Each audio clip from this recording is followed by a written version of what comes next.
Buenos días, mi nombre es Francisco Martín Peredo Castro, soy profesor investigador de carrera de tiempo completo, adscrito al Centro de Estudios en Ciencias de la Comunicación de la Facultad de Ciencias Políticas y Sociales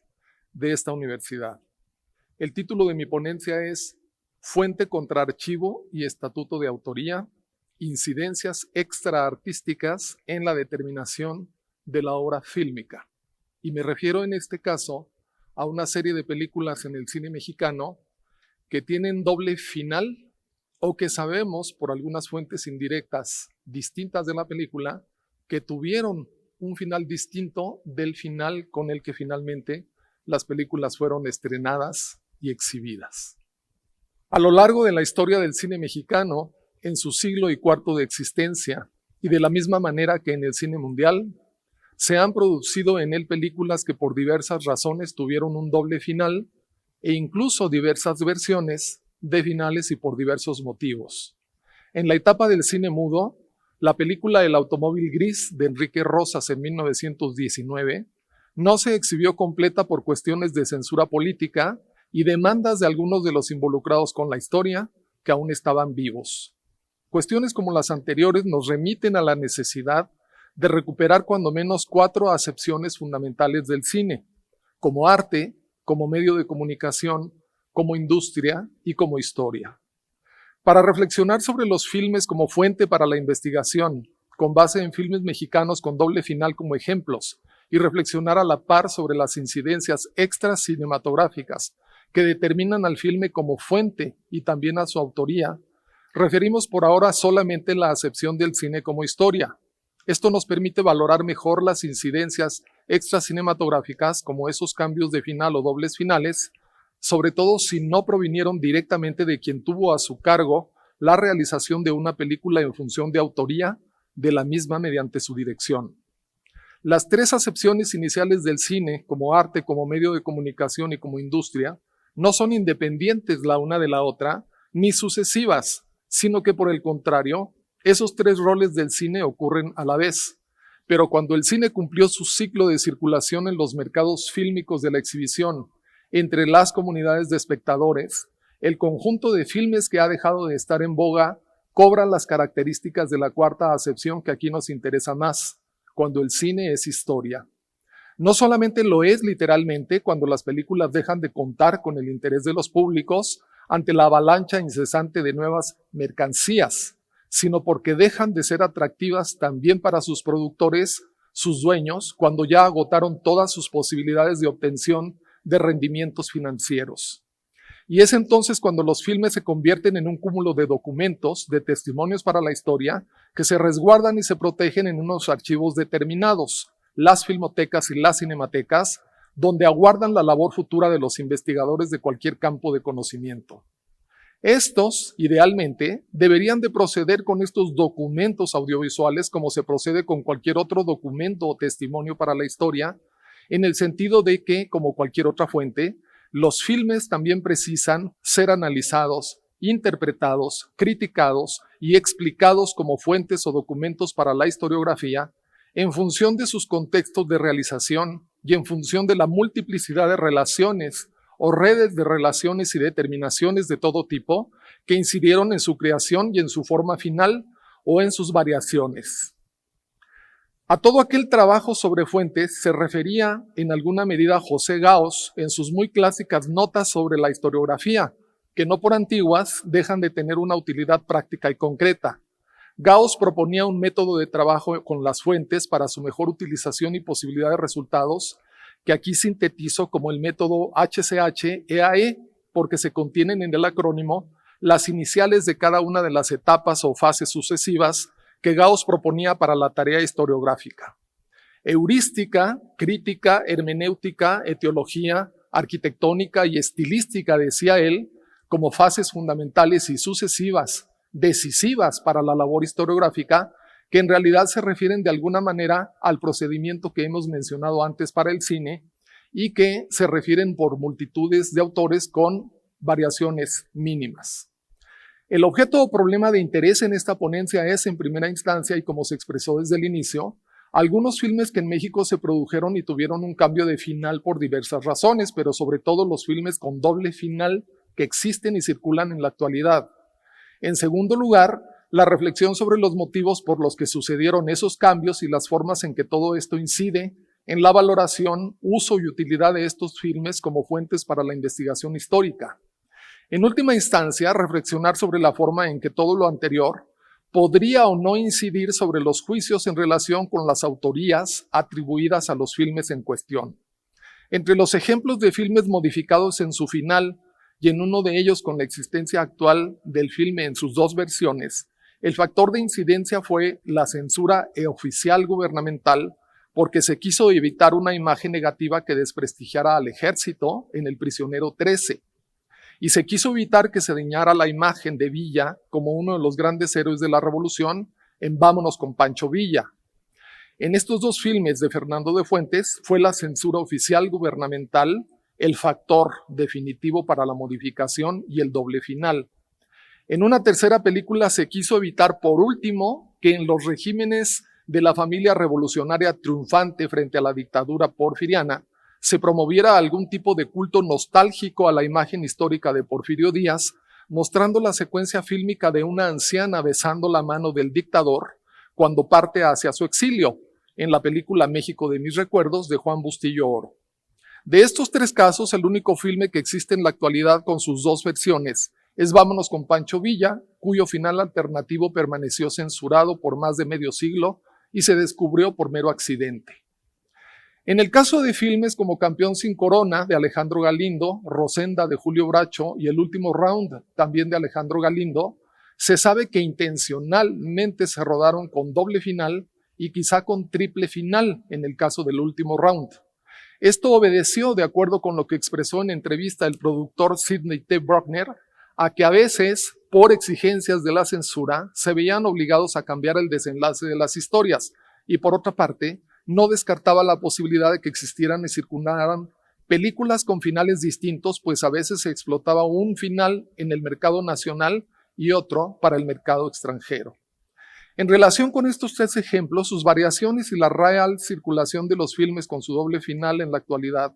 sabemos, porque se discute en el ámbito contemporáneo, sobre una tendencia de las cinematografías mexicana y latinoamericana por hacer filmes donde los cineastas refieren los peores aspectos, tragedias y dramas de sus sociedades: miseria, corrupción, inexistencia del Estado de Derecho, marginación, exclusión social, etc.,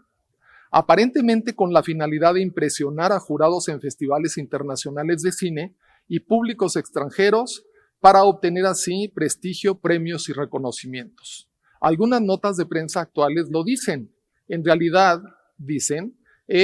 a fuego lento con ustedes el miserabilismo, lo dicen en algunas notas de prensa, y otras notas dicen, al europeo le gusta el retrato miserabilista de América. Es decir, los productores y muy probablemente los argumentistas, adaptadores, guionistas y realizadores, queriendo obtener dividendos en ambos terrenos, habrían estado de acuerdo con los filmes de doble final, en búsqueda de beneficios económicos y de imagen. Entre otros ejemplos de filmes con dobles finales o con finales modificados, está uno de sobra conocido y otro que se conoció muy recientemente. En el caso de Los Olvidados de Luis Buñuel, tampoco se supo sobre la existencia de un final alternativo que habría sido ordenado por el productor para prevenirse y usarlo en el caso de que el filme no gustara al público. Fiel a su filosofía creativa, Buñuel consiguió que el filme se estrenara en el Festival de Cannes en la sección competitiva. Triunfó, obtuvo la Palma de Oro, y con ese premio y con el apoyo de intelectuales reconocidos como Octavio Paz y con los 12 premios Ariel de la Academia Mexicana de Artes y Ciencias Cinematográficas, el filme ascendió a obra maestra.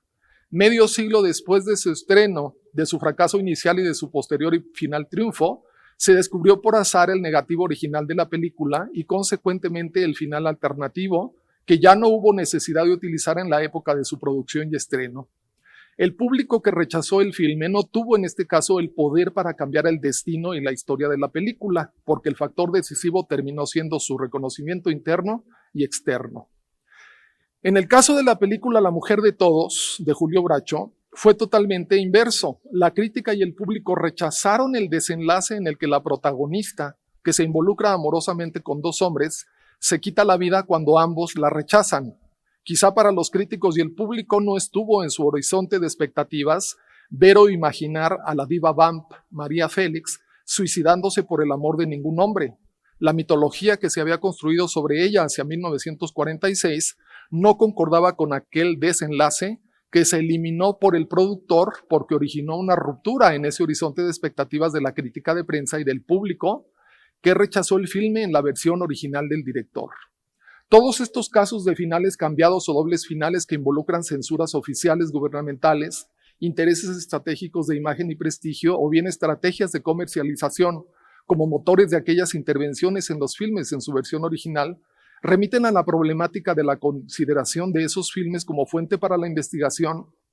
y también invitan a reflexionar sobre el estatuto de autoría de los directores que concibieron a sus filmes de una manera y en algunos de estos casos tuvieron que aceptar las modificaciones impuestas por la fuerza de los intereses en juego. De acuerdo con las normas de la Federación Internacional de Archivos Fílmicos, la FIAF, el criterio para clasificar, catalogar y archivar filmes es en principio la relación de créditos en pantalla y lo que realmente está en el filme, que se evalúa en términos de estructura dramática, introducción, desarrollo, clímax, anticlímax y desenlace. Pero a la luz de lo expuesto estamos ante la necesidad de aceptar que el filme no es la fuente única y que ninguna investigación sobre cine con base en filmes como fuentes se puede considerar que el todo de lo que respecto a un filme o grupo de ellos se puede explicar reside precisa y únicamente en ellos como fuentes. Esto es así porque el cine pertenece al mundo de las artes de la representación visual y cuando se trata de representaciones existen cuando menos 7 preguntas o clústeres de interrogantes que deben responderse sobre ellas y que pueden originar respuestas más o menos complejas. ¿Quién o quiénes construyen y difunden las representaciones? ¿Qué o a quiénes se presenta y en qué formas, particularidades o detalles? ¿Cuándo y dónde se construyen dichas representaciones? Es decir, el contexto de su gestación y puesta a disposición de sus espectadores por los productores, emisores, difusores. Para la mirada de qué públicos o sectores específicos como objetivo se construye la representación o representaciones, con qué propósitos, fines o intenciones se han construido y con esas particularidades, en qué contextos ocurrió u ocurre la exhibición y los diferentes momentos de lectura que puede tener un filme por sus usuarios o consumidores y finalmente, en la medida de lo posible, con qué impactos, efectos o consecuencias sobre todos esos públicos expuestos al filme y sus contenidos.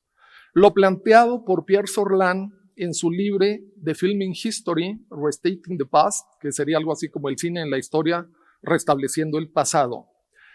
Entre otros autores, sería pues la constatación de que cuando se trata de investigaciones sobre cine o investigaciones que usan al cine como fuente, los filmes no son la fuente, como decíamos, sino que son apenas una pequeña parte de todo un dispositivo de recursos que van más allá de la cuestión sobre criterios de clasificación y catalogación como los establecidos por la FIAF y organismos similares. Estos nos remiten en principio al reconocimiento de que un filme es válido como fuente incluso con sus 2 finales o los que tenga, e incluso si se considera la existencia de 2 o hasta 3 finales. Todas estas cuestiones, sobre todo las dirimidas aquí a propósito de los filmes de doble final y su estatuto de fuentes, obligan además a volver sobre la perenne discusión respecto al cine como creación de equipo y a reflexionar una vez más sobre la autoría en el cine, así como sobre las incidencias o mediaciones extraartísticas que la determinan.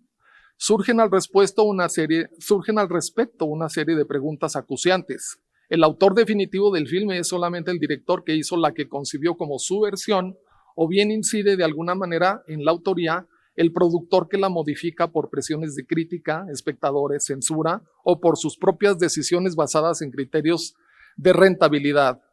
Como sugiriera Michel Foucault, un archivo y en consecuencia las fuentes en el contenido no se integran solamente con los textos creados y preservados por una civilización, sino por la serie de reglas que en una cultura determinan la existencia o inexistencia misma de las obras, variaciones sobre su estatuto de arte a lo largo del tiempo, su salvaguarda o su destrucción y también sus autorías. Todas estas incidencias impactan finalmente no solamente en las obras y sus autorías, sino también en su análisis, crítica e interpretación, y en consecuencia en la nueva construcción o explicación que se construye sobre un proceso histórico o cultural que tenga como base los filmes como fuentes. En consecuencia, podemos atenernos a las afirmaciones de Michel Foucault cuando estableció, en relación con los archivos y las fuentes en ellos contenidos, llamaré archivo no a la totalidad de los textos que han sido conservados por una civilización o al conjunto de huellas que podrían salvarse de su caída, sino a la serie de reglas que determinan en una cultura la aparición y desaparición de enunciados, su retención y su destrucción, su existencia paradójica como eventos y cosas. Cierro la cita. Es decir, en alguna medida Foucault prefigura que somos nosotros los investigadores quienes finalmente tenemos también a la mano la posibilidad, mediante nuestras actividades, como decía Gauss, de heurística, crítica, hermenéutica, de teología arquitectónica y estilística, de definir y determinar también al archivo y a las fuentes en él contenidos. Como consideración final podemos establecer entonces que en el caso de los filmes mexicanos existentes con doble final o de los que sabemos que el final fue cambiado, cualesquiera que sean las razones, estamos en la necesidad de considerar ambas versiones como fuentes válidas para la investigación, no únicamente porque estamos en la existencia real de dos filmes, sino porque el hecho de que se hayan realizado los finales alternativos nos remite a la necesidad de una evaluación exhaustiva de las circunstancias que originaron el hecho, de los contextos. Los filmes con doble versión o las dos versiones de un mismo filme conservan entonces su valía como fuentes. Adicionalmente, debemos establecer entonces que independientemente de todos los factores que incidieron en la alternancia de los desenlaces en los filmes, la autoría directorial en los mismos permanece por cuanto las variaciones por razones de explotación comercial, censura económica, ideológica o religiosa, preferencias de audiencias, no alteran en esencia el estilo y el enfoque del realizador y se reducen a ser eso, alteraciones contingentes, variaciones extracinematográficas que en última instancia sirven para hablar de las determinaciones contextuales que impactan en la producción fílmica y nada más. Muchas gracias.